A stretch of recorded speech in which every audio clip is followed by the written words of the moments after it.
I told you it would have 4 figures worth of horsepower.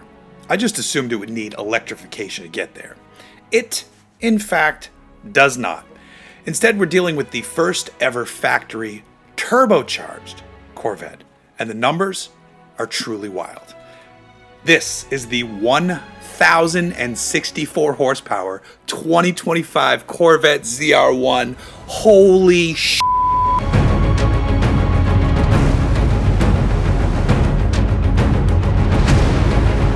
Excuse me. Say hello to the fastest and most powerful Corvette ever. That title is earned by way of the truly wicked LT7 powertrain.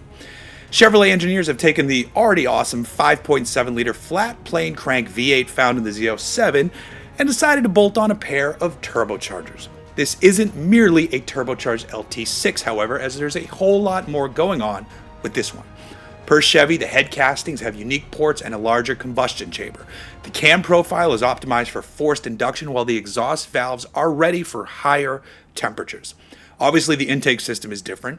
The car has an anti-lag system. The wastegates are electric for immediate responsiveness, and there's a secondary port fuel injection system because this one, she will be a thirsty lady. All told, you're looking at a Corvette that makes 1,064 horsepower and 828 pound-feet of torque. The massively monstrous mill is backed up by an 8-speed dual clutch, which disperses the power, somehow, to the rear wheels. Said rear wheels are 21-inch hoops wrapped in 3 45 section-width Michelin Pilot Sport 4S tires. The fronts are still large, but a much more normal 275s on 20s. Those rear wheels are 13 inches wide. Hiding behind the wheels, you have equally massive brakes with a 15.7-inch front rotor and a 15.4-inch rear rotor. These are carbon ceramics with a 6-piston front and 4-piston rear setup, and the bodywork is designed to cool the brakes, which you'll notice if you take a look at the vents aft of the doors. Speaking of the bodywork, there's carbon fiber on the front splitter, side intake, and the underwing, but there's still an optional package to take it all to another level.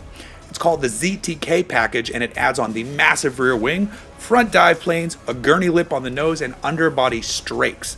It all adds up to a downforce package capable of generating as much as 1,200 pounds at top speed. We'll get to that top speed in a moment, but sticking with the body, take a look around back. Notice something special? Yes, this is a split window Corvette. That's on the coupe version, but there's a convertible version as well, and each one gets a roof crafted from more carbon fiber. You can even spec an optional set of carbon fiber wheels, which cuts unsprung mass by 42.8 pounds. Back to the performance of it all, though, as this is truly already a legend based on the specs alone. Chevy says its engineers ripped off a sub-10-second quarter on its very first launch, and all 4 of the team's test drivers were able to easily crest 200 miles per hour on their first laps at the ring during testing. The actual top speed is said to be north of 215 miles an hour. And another fun spec that Chevy is tossing out there is that the LT7 makes more power than 2 LS7s. What are we doing here? I honestly assumed this would have needed some minor hybrid help to get where it's at, and I was okay with that. I like when automakers use electrification to produce more power, especially because it generates power easily and can vector torque instantly.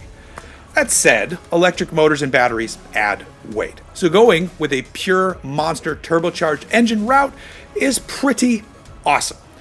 Chevrolet says the ZR1 will enter production in 2025. There's no word on price or production numbers, but I wouldn't be shocked if this is a $225,000 Corvette, and I might be low. If it's under 200 though, it's easily the best bang for your buck if your goal is to utterly embarrass supercar owners. Oh my God, I need to drive it.